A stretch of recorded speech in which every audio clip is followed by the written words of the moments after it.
मुख्यमंत्री पुष्कर सिंह धामी ने गुरुवार को सचिवालय में पेयजल विभाग की समीक्षा की। मुख्यमंत्री ने पेयजल योजनाओं के क्रियान्वयन में पेयजल के साथ सिंचाई एवं लघु सिंचाई विभाग का भी सहयोग लेने को कहा। उन्होंने कहा कि जल संचय एवं जल संरक्षण के लिए व्यापक जन जागरूकता पर विशेष ध्यान देते हुए पारंपरिक चाल खाल के पुनर्जीवीकरण पर भी ध्यान दिया जाए। उत्तराखंड विधानसभा चुनाव 2022 को लेकर अब प्रचार के साथ साथ पार्टी के कार्यकर्ताओं के बीच अभद्र भाषा और पोस्टर फाड़ने की राजनीति भी शुरू हो गई है। ऐसे में यूकेडी के कोषाध्यक्ष मोहन काला ने आरोप लगाया कि श्रीनगर विधानसभा क्षेत्र के पाबो ब्लॉक में हुई आम आदमी पार्टी की रैली में आप कार्यकर्ताओं ने यूकेडी के पोस्टर फाड़ डाले। वहीं दूसरी तरफ आम आदमी पार्टी के संगठन मंत्री गजेंद्र चौहान ने इन आरोपों को खारिज किया है। उन्होंने कहा कि अगर उनके पास कोई सबूत हो तो कार्रवाई करें। आम आदमी पार्टी की जनसभा थी, जनसम्मेलन था और उससे पूर्व रात्रि के समय जिस तरह से नुकसान पहुंचाया गया उत्तराखंड क्रांति दल के पोस्टर्स और फ्लैक्सेस को, मोहन काला के पोस्टर्स और फ्लैक्सेस को, बहुत ही दुर्भाग्यपूर्ण है। और यह काम उत्तराखंड में जो किया गया है वो बाहर के तत्वों द्वारा किया गया है। आम आदमी पार्टी के जो बाहर के तत्व जो आए हुए थे, जो विध्वंसकारी तत्व आए हुए थे, उनके द्वारा किया गया है, बहुत ही दुर्भाग्यपूर्ण है। और इस तरह के बात करना ठीक नहीं है कि गुंडे लोग आए थे, उद्बोधक लोग आए थे, बाहर के लोग आए थे। आम आदमी पार्टी की बहुत ऊंची विचारधारा है, इन छोटी छोटी बातों को भी ध्यान नहीं देती हो। और आपके संज्ञान में बात डाल दूं कि धन सिंह रावत जी की रैली थी 17 तारीख को, तो वहां पे देखिए आप, उनकी झंडियां लगी अभी तक भी। आप वहां जाके देखिए, आज तारीख 22 तारीख आज वहां जाके देखिए, झंडियां आज भी उनकी लगी हुई। अगर हमारे विचार ऐसे होते तो झंडियां भी तोड़ते उनकी। या तो भाजपा और कांग्रेस की चाल है, हमें बदनाम करने के लिए ऐसा कुछ किया गया हो, या फिर कोई इनका सबूत ऐसा है तो मुझे भेजें वो।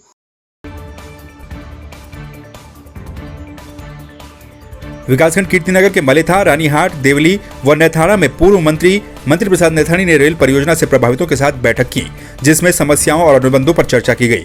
आयोजित बैठक में मंत्री ने कहा कि यदि 30 सितंबर तक परियोजना के निर्माण कार्यों में लगी कंपनियां प्रभावित परिवारों को उचित मुआवजा और रोजगार उपलब्ध करवाने के साथ ही अनुबंधों में किए गए वादों को पूरा नहीं करती तो 2 अक्टूबर से ऋषिकेश कर्णप्रयाग रेल परियोजना का निर्माण कार्य बंद करवाया जाएगा। न केंद्र सरकार की तरफ से, न राज्य सरकार की तरफ से, न रेलवे प्रशासन की तरफ से कोई जनता को सकारात्मक रूप नहीं मिला। और आज स्थिति आ गई है कि जिनकी जमीन गई है वो दर दर भटक रहे हैं, उनके बच्चे नौकरी नहीं लग रहे हैं, यहाँ के स्थानीय लोगों को रोजगार नहीं मिल रहा है, न ठेके मिल रहे हैं, न इनकी गाड़ियाँ लग रही हैं। तो इस हालात में हमने 30 सितंबर का नोटिस दिया था सरकार को कि अगर इन तमाम समस्याओं का समाधान नहीं होता है तो 2 अक्टूबर से कांग्रेस पार्टी ऋषिकेश से लेकर के कर्णप्रयाग तक जहाँ जहाँ रेलवे का काम चल रहा है वहाँ पर इनका काम बंद कराएंगे। हमारा से कुछ नहीं मिली, हम बेरोजगार से हम बोल रहे हम तक कुछ नहीं दिया। आपकी जमीन कटी है आपकी? कुछ नहीं मिली। तो किसी को कुछ नहीं मिला? ना अभी नौकरी कुछ नहीं मिली ना। और जो लगे आमी थान अभी भगवाना था किले रेल वाला रखना नहीं नो तम लगे बोना भेरा लोग रखे लीनु ना पर जो मैं लेखा जाऊं तब भगवाना जन यहां था ट्रक नहीं लगाना हमारे। हां बिल्कुल नहीं लगाना, सिर खेत गया हमारे, खड़ों में भी जगह नहीं हमते। अच्छा, कारण क्या है? पूरी खेत गया हमारे। तो विधायक जी से कभी कुछ और रेल मंत्री कभी ना खाड़ू जन हमने खाना और तो पहले सबसे पहले में लंबा जुता वेपर मनन रेल मंत्री पर वैन बोली कि तुम्हारी बेटी बारे नौकरी मिले, कुछ नहीं मेनू आते, कुछ नहीं मेनू। और आज हमारी इधर खेत जाएगा, आज हम नंगी थाल में बैठ गया तो जाना भवन, कुछ नहीं हमारा। लगी हमें जो थी, हमें मतलब अपना रोजगार चाहिए, वो चाहिए। हम रोजगार लेने के लिए गए वहाँ, मैं सीलिंग खड़ी करने गया, वहाँ ये लोग जो उसमें बैठे हुए थे, इन्होंने हमें बोला कि भाई वहाँ एक सीलिंग लगानी है और रोजगार मांगने के लिए जा रहे हैं अपने लिए। कोई गाड़ी लगेगी, गाड़ियाँ सब बाहर की हैं, 2-4 आदमी भी यहाँ गाड़ियाँ लगी और हमारा कुछ नहीं है, न हमारे लड़के बेरोजगार है, किसी के लिए कोई काम नहीं है। ऋषिकेश की महापौर अनिता ममगाई ने नगर निगम क्षेत्र में डेंगू संक्रमण की रोकथाम को लेकर सफाई निरीक्षकों को आवश्यक निर्देश दिए। उन्होंने नगर निगम परिसर का भी निरीक्षण किया और अनावश्यक कबाड़ की नीलामी कर परिसर के खेल मैदान को चाक चौबंद करने की बात कही। इसके अलावा मेयर ने सफाई निरीक्षकों को प्रत्येक वार्ड में नियमित फॉगिंग मशीन से कीटनाशक दवाई का छिड़काव करने के निर्देश भी दिए। प्रधानमंत्री के सलाहकार भास्कर खुलबे और पीएमओ में उप सचिव मंगेश घिरडियाल को सड़क मार्ग से बद्रीनाथ जाना पड़ा। दरअसल पीएमओ के दोनों अधिकारी प्रधानमंत्री नरेंद्र मोदी के dream project Badrinath master plan के कार्यों के स्थल निरीक्षण के लिए केदारनाथ के बाद बद्रीनाथ के लिए हेलीकॉप्टर से पहुंचने वाले थे, लेकिन खराब मौसम के कारण हेलीकॉप्टर को जोशीमठ में ही लैंड करना पड़ा। काफी प्रतीक्षा के बाद जब मौसम साफ नहीं हुआ तो दोनों अधिकारियों ने सड़क मार्ग से बद्रीनाथ जाने का फैसला लिया।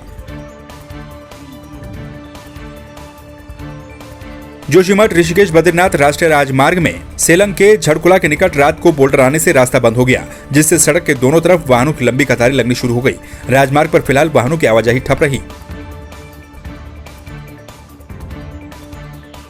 जोशीमठ बद्रीनाथ बाईपास पर नरसिंह मंदिर के पास सड़क पर दरार पड़ गई है, जिस कारण सड़क पर लंबा जाम लग गया। आपको बता दें, इस सड़क से चारधाम यात्रा और स्थानीय लोग आवाजाही करते हैं। यात्रा काल में ये सड़क वन वे के लिए उपयोग में लाई जाती है। सेना के स्वर्णिम विजय पर्वतारोहण अभियान के दौरान सतोपंथ चोटी में एक पुराना पर्वतारोही का अवशेष शव मिला है। आपको बता दें कि भारतीय सेना ने इसी चोटी पर 2005 में पर्वतारोहण अभियान का आयोजन किया था, जिसमें कुछ पर्वतारोही लापता हो गए थे। सेना को यह उम्मीद है कि यह शव उन्हीं में से किसी एक का हो सकता है। भारतीय सेना ने हाल ही में सतोपंथ चोटी पर पर्वतारोहण अभियान का आयोजन कर स्वर्णिम विजय वर्ष का जश्न मनाया। इस पर्वतारोहण के दौरान अभियान दल ने एक पुराने पर्वतारोही का पार्थिव अवशेष पाया गया।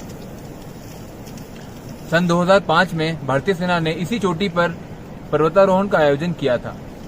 हमें आशा है कि उनमें से कोई भी एक खोया हुआ साथी हमें वापस मिल गया है। इस अभियान दल ने पर्वतारोही के पार्थिव अवशेष को लाते समय खराब मौसम और खड़ी चोटियों के साथ कई मुश्किलों का सामना करके इस पार्थिव अवशेष को नीचे गंगोत्री पर लेकर आए हैं। बाजपुर में समाजवादी पार्टी के कार्यकर्ता यूथ ब्रिगेड के राष्ट्रीय उपाध्यक्ष अरविंद यादव के नेतृत्व में तहसील कार्यालय में एकत्रित हुए, जहां पर समाजवादी पार्टी के कार्यकर्ताओं ने बेरिया रोड स्थित उप जिलाधिकारी कार्यालय को तहसील भवन में स्थापित किए जाने की मांग को लेकर मुख्यमंत्री को संबोधित ज्ञापन तहसीलदार को सौंपा। इस दौरान उन्होंने बेरिया रोड पर बने भवन में दोनों कोर्ट स्थापित किए जाने और उप जिलाधिकारी कार्यालय को तहसील भवन में स्थापित करने की मांग की। हम समाजवादी पार्टी के लोग माननीय मुख्यमंत्री महोदय को ज्ञापन देने के लिए तहसील बाजपुर में एकत्रित हुए हैं। तहसील बाजपुर का भवन बना है, जिसमें एसडीएम साहब का पूर्ण रूप से कार्यालय तैयार हो चुका है, लेकिन अभी एसडीएम साहब का जो कार्यालय है बेरिया रोड स्थित कोर्ट में है। हम समाजवादी पार्टी के लोग मांग करते हैं कि जो परिवार कोर्ट है और सिविल जुडिशियल जो कोर्ट है वो बाजपुर आने को तैयार है, और लेकिन बिल्डिंग की ना होने के कारण ये दोनों पेंडिंग है। हम मांग करते हैं जो एसडीएम कार्यालय है वो तहसील बाजपुर में शिफ्ट किया जाए। बाजपुर पुलिस ने कुछ महीने पहले चोरी हुए ट्रैक्टर ट्रॉली को पकड़ने में सफलता हासिल की है। पुलिस ने चोरी किए गए ट्रैक्टर ट्रॉली के साथ एक आरोपी युवक को भी गिरफ्तार किया, जबकि 2 आरोपी अभी भी फरार बताए जा रहे हैं। 20 जून को सीता कॉलोनी सुल्तानपुर पट्टी से ये एक ट्रैक्टर चोरी किया गया और उसके बाद इसमें रिपोर्ट दर्ज कराई गई है। लगातार हमारे यहाँ थाने से इसमें टीम बनकर लगातार हमने इसके बारे में सुरागसी पतारसी करने के बाद इसमें हमने एक टीम को अमरोहा उत्तर प्रदेश रवाना किया और ये चोरी किया ट्रैक्टर हमने वहाँ से बरामद हुआ है। इसमें 3 अभियुक्तगण का नाम प्रकाश में आया है, जिसमें से एक को गिरफ्तार किया गया है और माननीय न्यायालय के समक्ष पेश किया जा रहा है। शेष 2 अभियुक्त इसमें अभी फरार हैं और जल्दी ही उनकी भी गिरफ्तारी कर ली जाएगी। बागेश्वर जिले के बिनखोली के निवासी योगेशपुरी एम्स में नौकरी के नाम पर गए और ऋषिकेश से 4 सितंबर से रहस्यमय परिस्थितियों में लापता हो गए, जिनका अभी तक कोई पता नहीं चल पाया, जिससे आक्रोशित योगेश के परिजनों ने कांग्रेस नेताओं के साथ एसपी कार्यालय का घेराव किया और पुलिस प्रशासन के खिलाफ नारेबाजी की। सर मेरा भाई 29 को घर से निकला है। बाकी ये है कि उसने बताया कि मैं ऋषिकेश में हूँ और क्या कहते हैं 3 तारीख को हमारी उससे लास्ट बार बात हुई है। उसमें उसने उसी आदमी का जिक्र किया है जिसने उसे बुला रखा था कि उसने कल सुबह मुझे मिलने के लिए बुला रखा है। और बात यह है कि मतलब व्हाट्सएप पे हमेशा वो आदमी बात करता है उससे, जो कॉल डिटेल है CTR है उसमें भी कहीं कोई जिक्र है नहीं, कोई विवरण नहीं है उसके नंबर का, तो ऐसे में कुछ पता नहीं पा रहा है। और अभी हमारी ये मांग ये है, और जो भी उसने बयान लिए हैं मतलब उसके उस आदमी ने उसका हर एक बयान झूठा है। जो हमारे जांच अधिकारी यहाँ से गए थे उनके सामने उसने हर एक बयान में अपना हर एक पॉइंट उसका झूठा है। हाँ, एक योगेशपुरी नाम का युवा यहाँ से ऋषिकेश गया था अपने काम के सिलसिले में, और एक बिरमानी नाम के व्यक्ति से उसका ताल्लुकात थे। यद्यपि ऐसे अभी तक कोई ऐसे साक्ष्य ठोस नहीं मिले हैं कि उसका अपहरण हुआ हो, लेकिन आज तक इस लड़के का न मिलना भी अपने आप में चिंताजनक है। और ये 4 तारीख तक इसकी लोकेशन मिलती रही, उसके बाद इसका मोबाइल स्विच ऑफ है। आज इस गांव के लोग, उसके परिवार के लोग मेरे पास आए थे, तो इसमें पहले गुमशुदगी लिखी थी। अभी ये मुकदमा दर्ज हो चुका है, 365 IPC में अभियोग दर्ज हो चुका है। इसमें इन्वेस्टिगेशन अब इंस्पेक्टर बैजनाथ से हम करेंगे। क्या है देवभूमि की जनता का मुंह? किसकी बातें हैं सच और कौन बोल रहा है झूठ? कितना बढ़ चला है प्रदेश में चुनावी पारा? कामकाज में कौन जीता और कौन हारा? 2022 के चुनावी समर में किसका होगा मंगल? देखिए देवभूमि का दंगल 2022 का विधानसभा चुनाव सिर्फ संवाद 365 पर।